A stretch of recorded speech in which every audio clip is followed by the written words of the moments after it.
How's it going, fellow fantasy football owners? I'm Hussein the Brain. This is Fantasy Guru Mike Mattal. What's going on, guys? Hopefully you guys been listening to my predictions, the advice I've been giving you, and hopefully you got that win for Week 11. A lot of upsets in Week 11.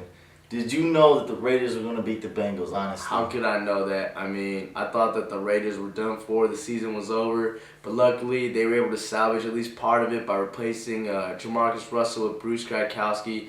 I mean, Russell was struggling, very inconsistent on his throws, and I'm glad they made a switch to get the W. Yeah, Jamaal Russell was terrible, one of the worst quarterbacks in my opinion. They finally made the right move there. And don't go on Twitter, keep asking me, is Bruce Gradkowski a good start for you guys? Because he's not. Maybe next season if you're lucky. But Zach Miller, a guy I talk about a lot. Last game when the Bruce was starting, he got 65 yards and a touchdown. I think this is a good pickup on waivers. I picked him up a week ago, had an extra slot on my bench. If you're in need of a tight end, Zach Miller's a good option. Let's talk about the Chiefs versus Steelers game, Mike. Yeah, I mean, the Steelers gave up a lot of points, which they're not accustomed to. The Chiefs had a big day. They capitalized on a lot of Steelers turnovers. Running back Jamaal Charles proved he's a real deal with Larry out, so I'm glad that this kid's finally getting his chance to shine. I told a lot of you guys to start Jamaal Charles Week 10. I didn't know he'd do so good Week 11, but he's the truth. He's a good running back. I like the way he runs, I like the way he breaks tackles. This is a good guy to have on your squad, whether you bench him or start him. He's the truth. What about the Steelers? I mean, they've been really disappointing, especially their defense. It's an obvious stat I'm going to throw out here. When Polamalu's playing, the Steelers defense gets 12.6 points in an average fantasy, in a standard fantasy league.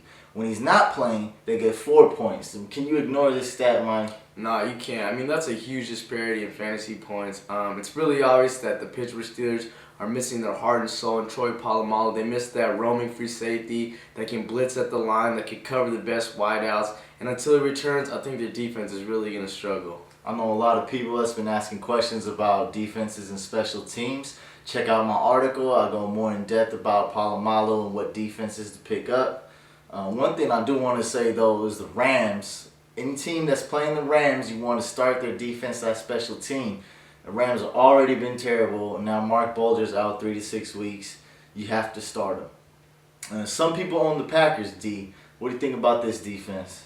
I think with the two key injuries, cornerback Al Harris and defensive end Aaron Cadman, that the Packers, that's a huge hit for them. I mean, Al Harris was the #1 cover corner. Now that he's out, that dude is going to go to Charles Woodson, and he's proven over the years that he's not as good as he used to be. Aaron Cadman, he usually pushes the pressure on the quarterback, and without him, I think their pass rush isn't going to be there. I think Charles Woodson is still good, but they're going to know the offense, when the offense is playing, they're going to know Charles Woodson's good, and that's one player to watch out for, maybe not throw to his side as much.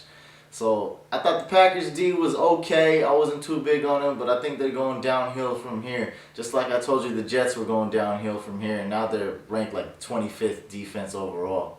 That's all the time we have this week. Make sure you get your questions in by Monday for Week 13. This is Hussein the Brain signing off. Later, guys. Peace.